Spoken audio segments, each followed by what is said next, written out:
everyone talks about this or jokes about it, about Africa having its own time. And I totally get it. We have our own time. I think because on some level, we realize nothing really matters besides human connection and our health.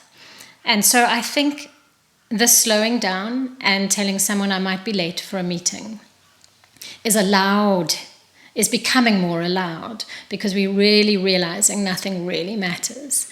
This way of connecting is so needed right now to find our way back to our humanness and our connection in order to navigate this system collapse we're experiencing. It's critical that we try and shift our way of being to encourage those moments where we can stretch time and connect with others, so we tap into deep listening and compassion. The World Economic Forum recently shared that empathy and active listening are among the 10 most important skills needed for 2027. What happens when we listen to each other while suspending judging, not interrupting or trying to rescue the other person? What is the way of Ubuntu, and how do we deepen our relationships in daily life to find much needed connection again? In this interview, Rachel Smith talks about our inherent connectedness and offers suggestions for being more compassionate with one another. Rachel is a facilitator for individuals and groups and shares the power of active listening as we become more than the stories we tell ourselves.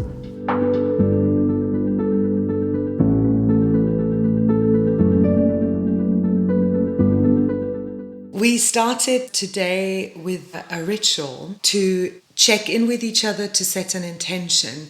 When you work with individuals and groups, do you always do a ritual beforehand? What a beautiful question. And I think the word ritual is loaded. A lot of people don't understand the word ritual. So I'd like to reframe that word and say setting intention, which most people get. It really is about setting the groundwork before launching into any kind of meeting or gathering, be it with family, be it in the corporate world, and it's just a moment of doing some kind of task that allows us to pause and regroup and check in with ourselves. So it can be really short. So this would mean if I just want to call my mum this afternoon, before I call her, I just check in with myself. How do I feel? What is the intention for the call? Can be 30 seconds, something really short like this. Is this what you say? Yeah. Yeah, I can give you some examples, but just to bring the response straight to that answer, if you were to speak to your mum about a specific subject, before you launch into that subject, you just say, hey, Mum, how are you doing? And just do a little check-in first. We so often just start things. We know we have a meeting or we have to do a phone call on a subject. And we forget that we have a little bit of extra time just to remember our humanness again. So there's some ideas I can give that bring us back to that. When you have a work meeting, for example, I would ask everyone to gather in and go around the boardroom table and just close your laptop for a second. Often we come in, we open our laptop, we prepare, and we have all our notebooks ready and open. And it's a wonderful thing just to say, just close your laptop for a second and just do a sweeping overview question like, hey, how's everyone doing?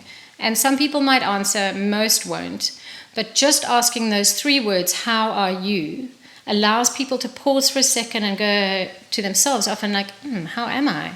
Before focusing on the agenda. So that's one thing I do around a boardroom table. And obviously, depending on the group, asking everyone just to close their eyes for a minute. Just let's just, the world is crazy out there. So let's just pause for 1 minute, obviously depending on the group. And let's just close our eyes for 1 minute. Just stop and pause and just take a deep breath. Okay, now we can go. And that 1 minute holds so much gravitas and value to connecting with our humanness again, because we've become such robots. And then perhaps another idea, and obviously again depending on the group, is I start each session or workshop asking people to journal.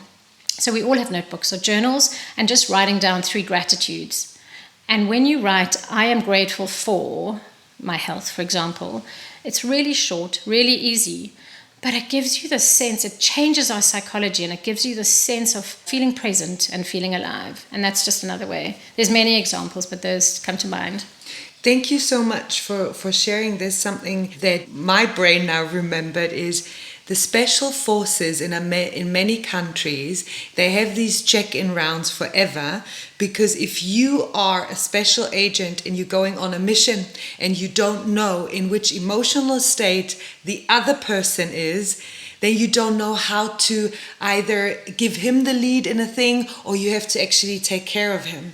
And I think it's something that is very respectful, not just sharing that you have shared, but also to know, is this one having a good day? Is this in his full or her full power? Because it builds trust. And on trust, then more creativity is happening, or we can actually go forward more. So I think it's a very, very beautiful thing. Completely agree. Yeah, if I'm facilitating a big group and we do a check-in of feelings, for example, and I sense that one person there is checking in with exhaustion, I won't invite them to do anything. So it really enables us to get to know who's on our team. Absolutely. Yeah. So you do group work, as we already mentioned, and the group work that you are doing is sometimes with people who have lost one, who are in a crisis, who experienced gang rape. As a facilitator, how do you prepare a safe space for them or with them? This is my absolute greatest passion and my most advanced skill. I believe that a deep sense of safety is our base need for everything we do in life. And so once safety is in place, real wholesome and healthy progress can be made. And I've tried and tested a method that I've called the circle method with my children and with individual clients and also with groups. And if it's in the corporate world or even in rural village, the same results happen. If focus is first placed on creating safety, everything can flow from that. Would you like some examples? Please. Okay, great. So the measures that I implement in order for safety to happen in groups, and therefore the greatest possible value to add to the space that we've co-created, is taking a huge amount of time right in the beginning to talk through guidelines that will create safety. So I've got researched and practice guidelines that I do, and these really foster an understanding of why safety is needed, and everyone agrees to them, and so we can move forward. This task really stands at the cornerstone of reinforcing safety. Can I interrupt you there for a second? Because I was part of a circle that you were holding, and it was really interesting for me to experience these guidelines as a participant. Because one thing that popped up with me was first like, why do we need guidelines? We all can listen to each other, right? But then when you were reading these guidelines out and handing them to us to also make us responsible for that guideline, it actually created this moment in me like, this is serious now. It gives it a seriousness, but not a heavy seriousness, if you know what I mean. Absolutely. And I loved this one guideline where it's about we are not rescuing anyone here. Because it's like we all take ownership for all our own things, and also I will not be rescued, because this is always a fear that I have, that people, they respond to something that I do. And when I come back to the question that I said, like in the settings that you are doing with people who experienced, let's stress the word trauma, but deep trauma, how does it work that they know that they are responsible and have to take ownership for their stuff and they still feel safe? Now, I love that you picked up the one guideline around rescuing. So the guidelines truly allow the facilitator to facilitate with a much easier style, because once the guidelines are in place, you can sit back and just hold on to the underlying feelings that are going on in the group rather than the stories. So, for example, your connection with the one guideline around the facilitator stating that they're not going to be rescuing anybody is a radical act for the person who is sitting in the circle or sitting in the group, because they have to go, wow, I have to be accountable for myself then. I have to show up. This person's not going to rescue me. If I'm crying, I need to feel those tears. I need to really step into my power and feel. This person will guide me and facilitate me through the experience, but they're not going to rescue me. They're not going to run over and give me a hug and tell me what to do. And that's a radical act. And I've started practicing with my children as well when I learned this. It's a radical act as a parent with a child, not to rescue them when they're crying, but rather sit next to them and gently guide them through. It's a practice as a facilitator, it's a practice of suspending being the rescuer and being liked. And for the receiver, it's a practice of having our own skills to navigate tricky times. But that's just 1/3 of one of the guidelines. The other 2/3 of that specific guideline is don't rescue, respond, or react to people when they're sharing. And when I've done these circles in all different communities, the results are that people are really heard. Often for the first time in their entire life, they feel heard.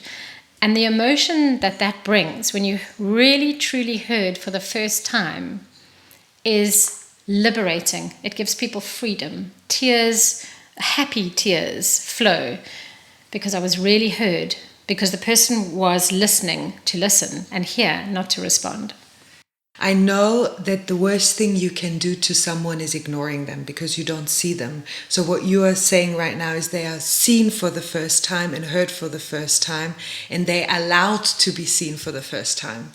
What fascinates me a lot in circles is that people are stating that they needed to hear what the other one said because it resonated with them. So it was something that they could gain something from, and also they don't feel so alone if they know that others struggle with the same thing. And this leads me a bit in the way of Ubuntu that I also want to touch with you today. Are we as humans really aware how much we are connected with each other? Or if I can say disconnected. I think that's the scary thing. Until we realize how unbelievably separate and individualized and alone we are because of the system that's created that. For example, the education system has encouraged us to become individualized and not part of a group. Until we really truly realize that, we live isolated, robotic lives. So Ubuntu is really a way of being. It's a consciousness, as we learned. It's not a method or someone's invented it. It's existed since time began, and it really is the core of all living beings, including animals, plants, nature, and the entire universe. We're intrinsically connected, and this is something we kind of getting to know and grappling with, and now we need to truly live in that way of Ubuntu, as we call it here in Africa. But it is the way of our natural state as humans. Whatever happens to you, happens to me. And we don't really get that because of how the system has formed us. I understand that Ubuntu is more than a philosophy. It's like a consciousness because we are quintessential relational as human beings. And I think it's really fascinating because you mentioned already it's called Ubuntu in South Africa. In Botswana, it's called Boto. I hope I'm pronouncing that right. In Ghana, Ivory Coast, and parts of West Africa, there's a similar philosophy called Biakoye that is translated into unity is great. I know that you were born in Zimbabwe and you came to South Africa when you were still little. Can you give me an example of, if I come from another country, how I could see that South Africans or Zimbabweans, how they live Ubuntu? Like, how can I experience it? How can I see it out there? Oh, what a great question. So Zimbabwe and Zambia used to be one country called Rhodesia, and they were colonized. And then when they became independent, Rhodesia split into Zimbabwe and Zambia. And I'm from the north. I'm from Zambia. Just so you know, it's like on the Congo border, and that's where I was born. And so I was born into this unbelievable freedom. This I didn't wear shoes, and I really experienced what it was like to have freedom And then I came to South Africa when I was 4, and I was told to wear a uniform and a hat, and I went to a little private school, and I lost my freedom. So it's such an interesting concept. I have this discussion with people who struggled during the apartheid time, and they lost their freedom.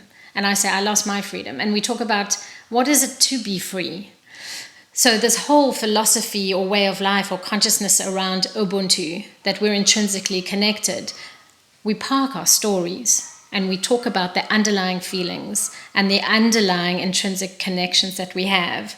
So it's so funny. If you Google Ubuntu, the words that come up are be kind, be caring, feed your neighbor. That's what's like the first page of Google says. But through my learnings for the last 20 years, I feel like it's a lot more than that. And I didn't find those answers helpful because it didn't share practical ways. Yeah. And if I can, I'd like to share some practical ideas that I've come up with, sitting in circle, talking about this over many years. So the first thing that I've learned, and I try and practice a lot, and I think you did it today before coming here, you're talking about this very spontaneous meeting where you had this incredible magical connection. And I call those sensing journeys. And I often have them with random people. And I will stop and I will pause and I will have long conversations and just listen. And I'll listen not to reply or respond or give my ideals, but I have sensing journeys as often as I can to really feel compassion. And when I connect with compassion, I connect with my heart, and then I connect with myself. And I live differently. And if I do that a lot, then I'm maturing my heart intelligence, which has been made redundant for so long.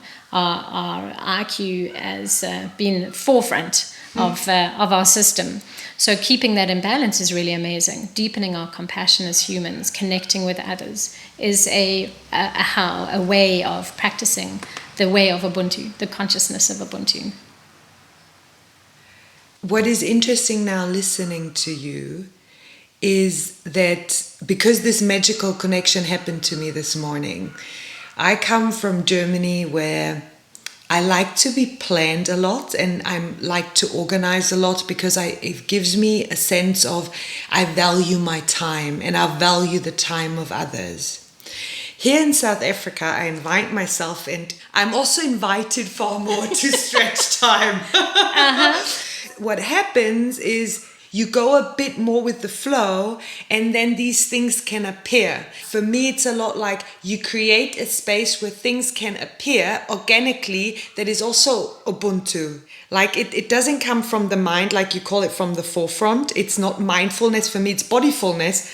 I just go and then things happen and you're actually like, I needed to meet that person. I needed to hear that. This had to happen. And I have this bit of humorous like person inside of me that is like, now do you see you don't always have to organize everything? Oh, I'm loving this and I'm smiling. I lived in Switzerland for a year. Everything was like clockwork and it felt quite safe and quite amazing. And I'm also smiling because everyone talks about this or jokes about it, about Africa having its own time. And I totally get it. We have our own time. I think because on some level, we realize nothing really matters besides human connection and our health. And so I think the slowing down and telling someone I might be late for a meeting is becoming more allowed because we're really realizing nothing really matters. This way of connecting is so needed right now to find our way back to our humanness and our connection in order to navigate this system collapse we're experiencing. It's critical that we try and shift our way of being to encourage those moments where we can stretch time and connect with others so we tap into deep listening and compassion. I want to come back once more to deep listening. I guess most of us heard, you should listen with your heart. You should listen not answer, but to really understand the other one. When you are together with someone, how do you practice, you as Rachel, practice deep listening? Can you make it more tangible for us? With pleasure. So first of all, I want to say I'm not an expert at anything. I'm practicing everything for my entire life. I'm not a guru, but I've done this a lot, and I guide people through this. So that's also important to note, that we're always going to be practicing all of these things. We'll never get them perfect. So it's really important to release that. So I really do listen to hear rather than listen to react. I can give an example that happened last night with my mom. She wanted to know what the story was that I did, and I told her, and she didn't hear the end part. So I told her again, and she so badly wanted to get to the next point that she kept missing the end. I told her 5 times because she desperately wanted to react and understand. So she wasn't listening to the end of the story 5 times in a row, and I told it exactly the same. And I found it such a wonderful example of practicing being patient and retelling my story, because often it's the storyteller that's missing something perhaps, and it's all about clarity. And for the person listening to also ask for clarity until you get to a point of understanding. So when I'm listening to somebody, I do that, really listen to hear what they're saying. And I can pause. We're rushing. So I really try and slow down a little bit to really hear, and also listen to the pauses to what people are hearing. And that brings me on nicely to the point when someone's speaking, I don't only listen to their words. In fact, it's often, as a facilitator, when I'm facilitating trauma circles, I seldom listen to the story. I listen to the whole body. And I listen as if I'm going to repeat exactly what they've said and how they've said it back to me.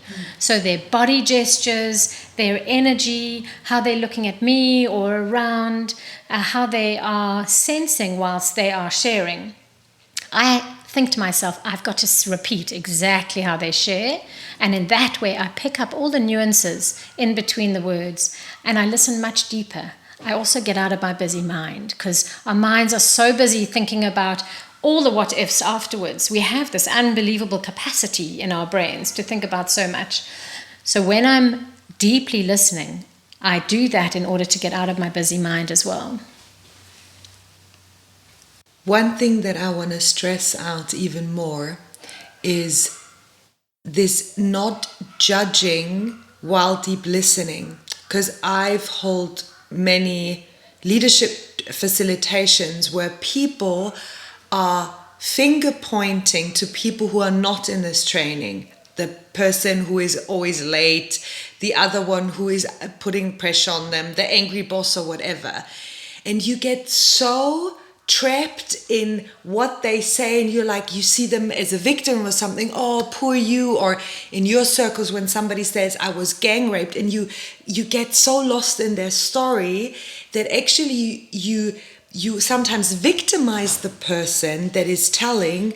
And when they are victimized also from you, how can they get in their own power?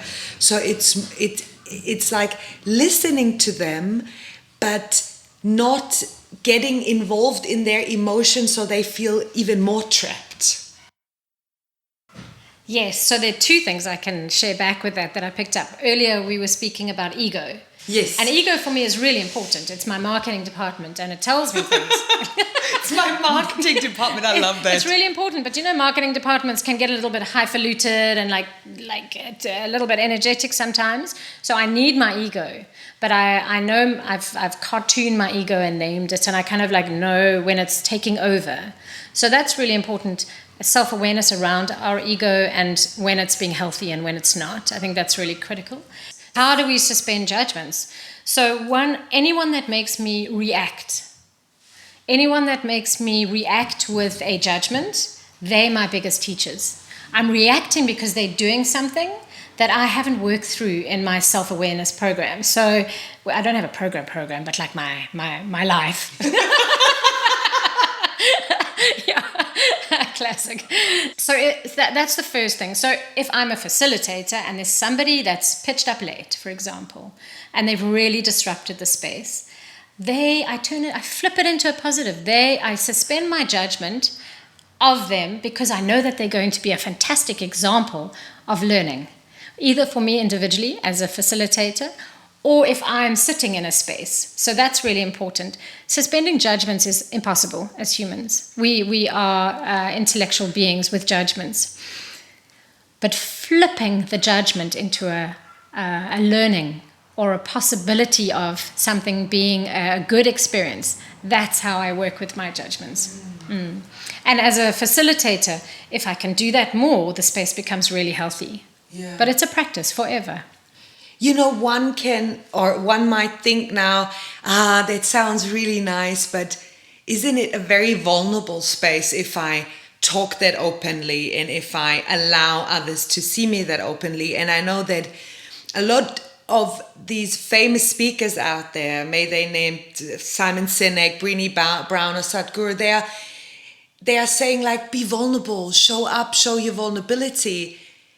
Is there, like, how can I prepare for that vulnerability? Because I understand why people not fully show up, because being vulnerable in a space that you're not knowing if it's safe, that's radical.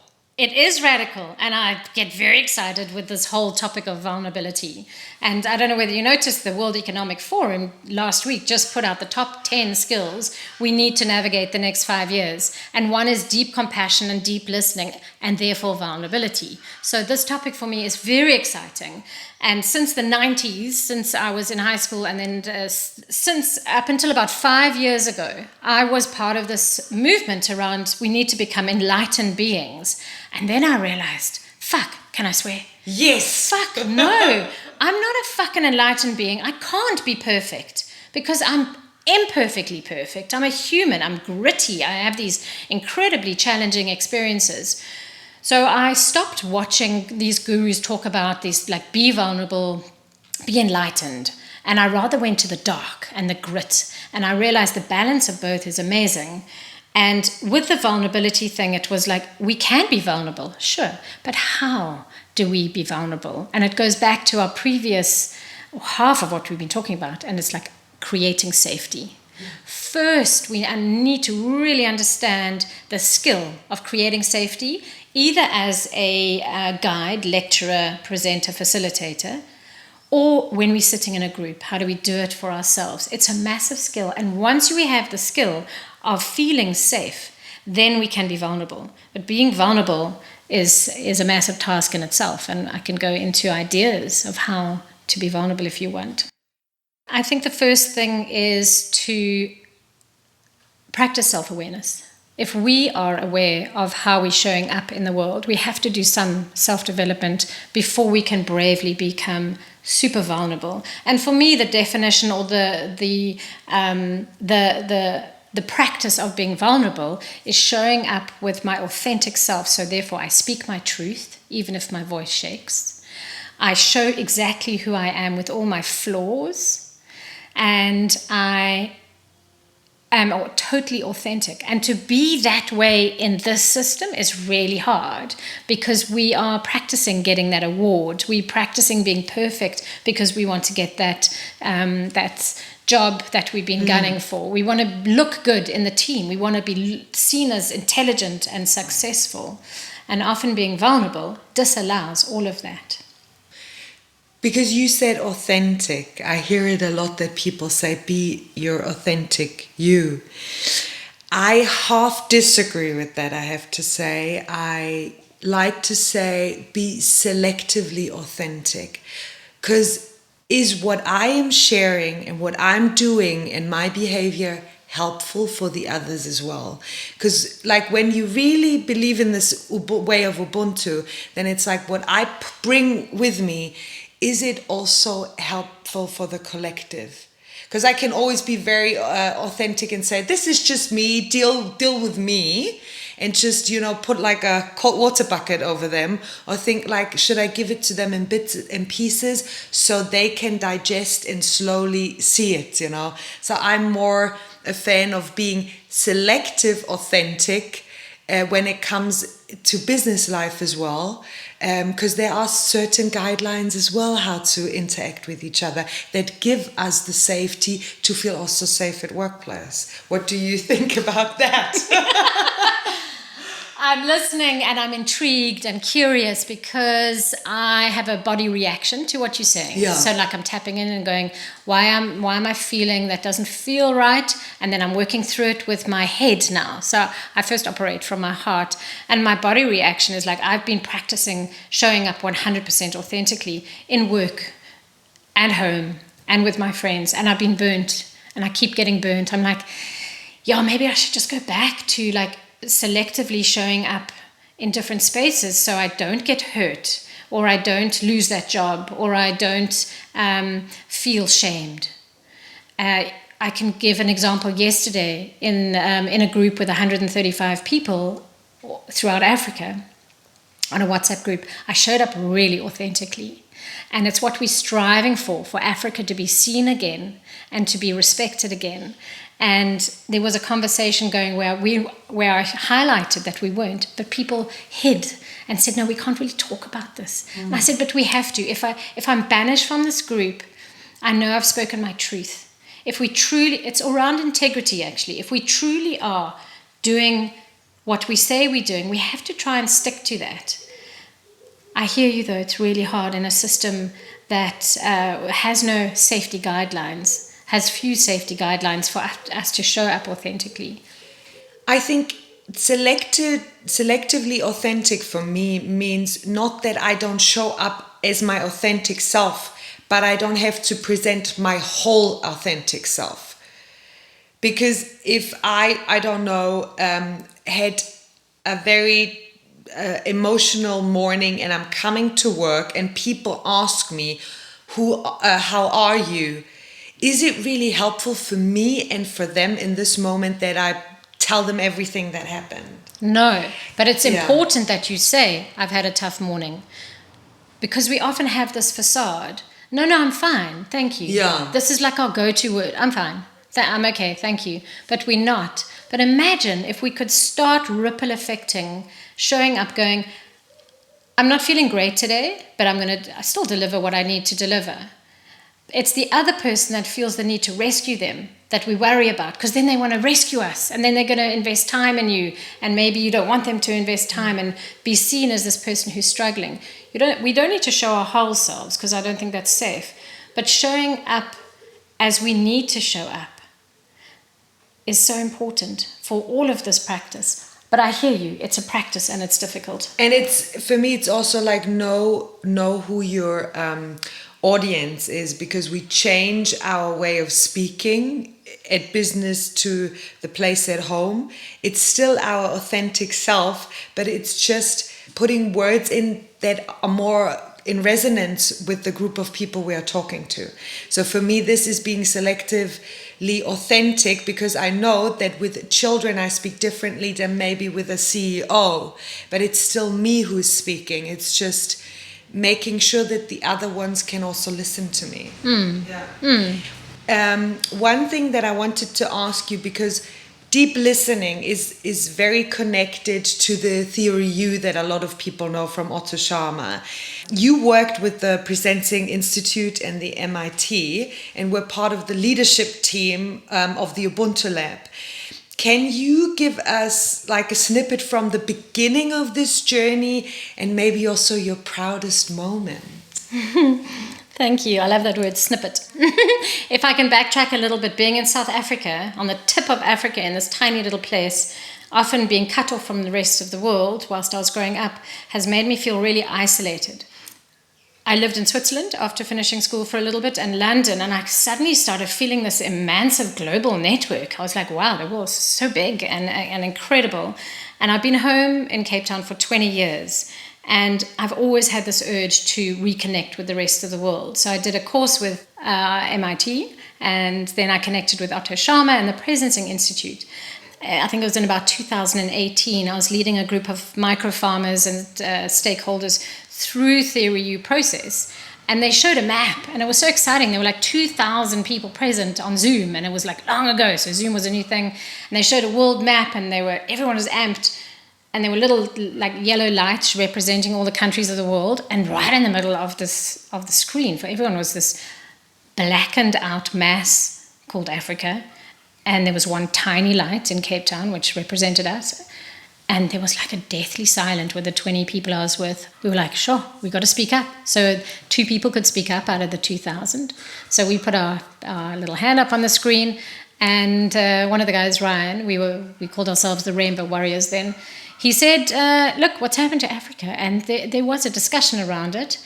And luckily, one of the lead lecturers at MIT, Martin Kalungabanda, who's from Zambia originally, said, Flip, we've got to do something about this. So we started the Ubuntu Lab Institute, which is now thousands of change agents throughout Africa, just wanting Africa to rise again. So it's been really exciting. I've been communications lead for 3 or 4 years and just handed that over to somebody in another country in Zambia. I was really lucky to deepen my understanding of the way of Ubuntu there and really understand the African way and cultural differences and togetherness, and it was a very exciting journey.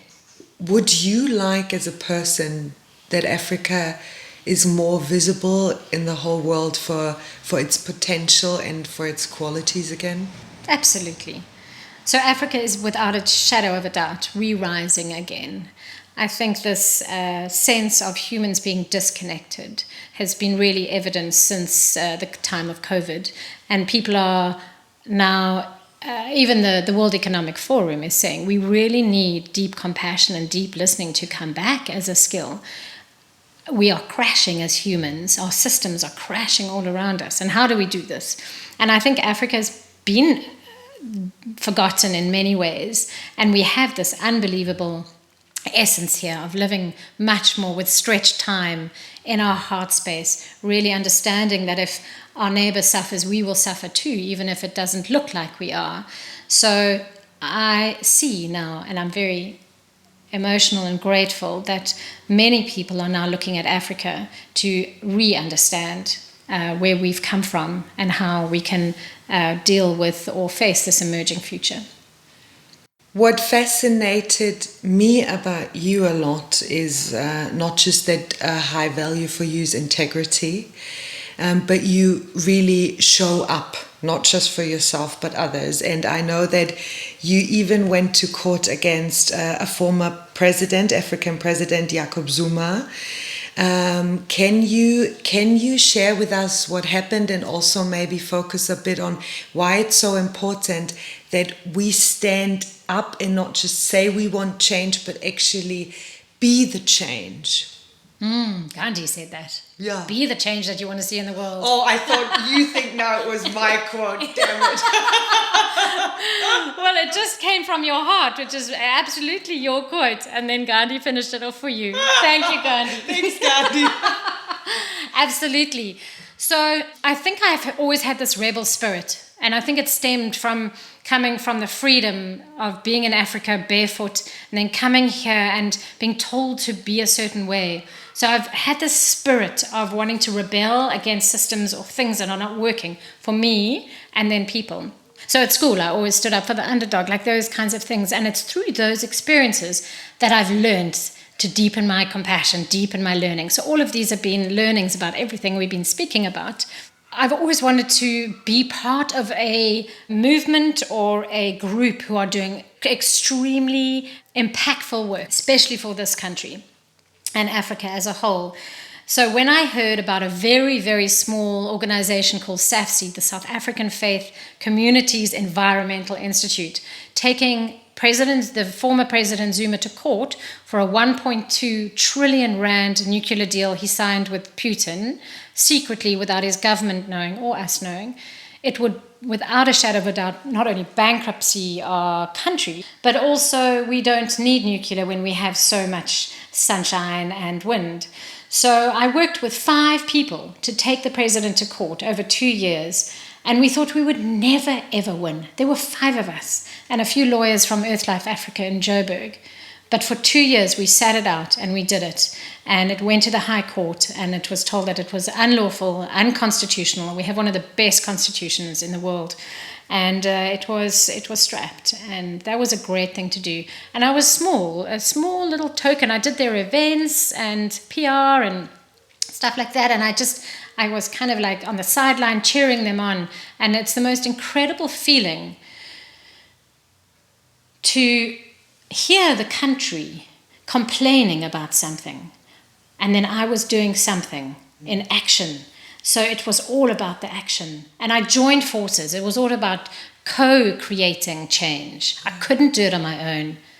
And it was, one of my proudest moments. To summarize, you went to court against a former South African president.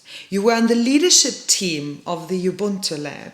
You're a speaker, you're a facilitator, you're an art therapist, you created the circle method, and you work with groups of people since more than 15 years to show them the effect of deep and empathic listening.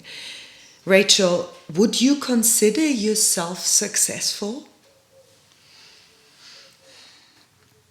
So, when someone asked me this maybe 10 days ago, I stumbled on the answer and I struggled to answer it. And I think my ego was a little in the way.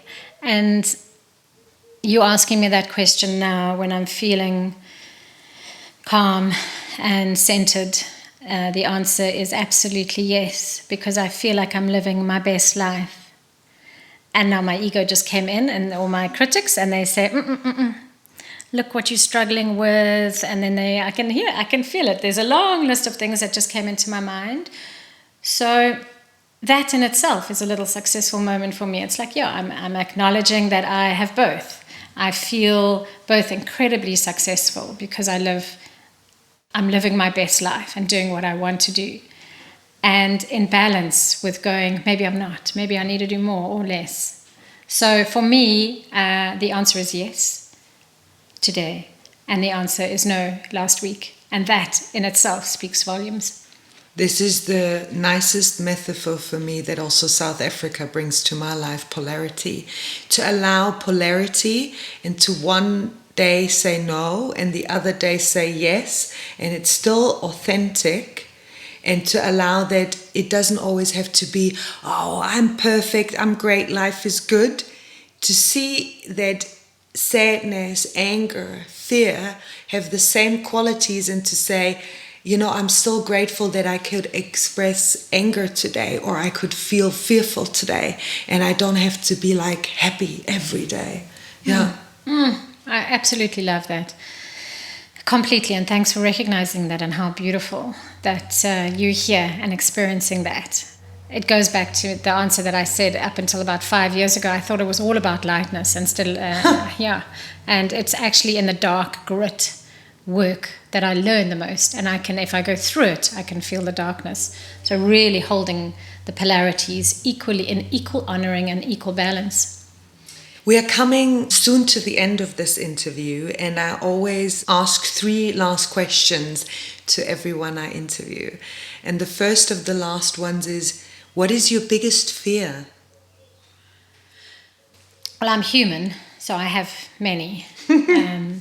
And basic fears are like white water rafting. I went down the Zambezi and I had a horrific experience and nearly died. So the white water is definitely, that sound is a greatest fear. And in fact, can you please take me into the sea before you leave? Oh, yes. Hold my hand and let me hear that wave action, and then we can conquer a fear. So, I definitely have a whole lot of basic fears. But I find my fears are my teachings, because it is my fear mind that has held me back over and over and over again in my life. So I have many fears every day, all day. And I can name them and frame them if you want me to, but I think the most important thing is to share that it's how I am being with my fears that helps me navigate my moments, my days, my life.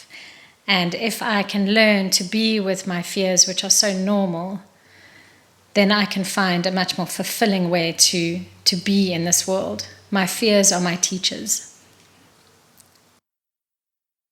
What are you currently doing that you still don't know how it will turn out? Everything. I don't quite know how this interview is going to go. And I don't quite know how I'm going to close the windows of my practice room after this, or leave, or if the dog. I don't know anything. Yeah. So I don't know anything. So with that knowing, I just need to live like right now. I don't know how. We don't know what's going on, and I think COVID. I keep going. I think a lot of us go back to that. It was such an unbelievably intense, dramatic, global experience. We have shifted our minds a little bit to go, sure, I need to plan less and do more. When somebody is now listening to this interview and they're like, yeah, that was inspiring, I got that, but what do I do with it? Like, can you give us one thing? It can be very tiny or a bigger action that they are now, I want to take myself accountable now. I want to show action, and this is what I can do based on the topics we touched today. Beautiful. Well, I'll go on what we were just talking about and let us practice. And all of these are practices, because remember, we can't be perfect. Yeah. So we're forever practicing. Practice releasing such high expectations of ourselves. Really lowering those expectations so we can live a little bit more freely. That's one that stems from the previous question. Let us quieten down so we can hear the world more. I think great learnings come from quietening down and pausing in the spaces. Find time to pause and stretch time. Third one, be kind. Another one is asking for help from someone if you're wanting to be vulnerable. So practicing being vulnerable is a mammoth task. It's really hard. You have to have so much courage and. So ask somebody to help you be vulnerable. Ask someone to help you go to the sea and conquer that fear and be vulnerable in yourself. It's nicer to do it, or it's easier to do it with a buddy. So, check in more with the circles and somebody else who's also practicing being vulnerable. Do it together. It's all about the co-creating. Plan more fun. I don't think we have enough fun, and I think that's so important, because in the fun we learn easier. So let's do less of the hard stuff and a little bit more lighter stuff. I like that one. And something that I was doing this morning is flip negatives into opportunities. A friend of mine phoned me in crisis, and she has to move and she has to do a bunch of things all in 2 weeks. And whenever she fed something to me, a statement that seemed like a crisis, we worked on flipping it into a positive. So she has to move back in with her mum. And I said, let's flip it. And she said, I don't have an option but to move with my mum. And I said, let's flip that. How would you flip that into a possibility or a positive? And so she flipped it. Wow, I have an opportunity to meet with my mom again. She's 80 years old. And so we went through all of the statements and flipped them into positives. I have many. Wow, thanks for sharing those ones. Pleasure. And thanks for being so kind that you took the time today. Thanks that it was so much fun. And thanks for the insights that you gave us. Thank you very much, Rachel. Oh, it's an absolute pleasure. Anytime. It's a deep and wide subject, all of these things. And if we practice together, then we can find a way through this entangled future that's meeting us. So much love.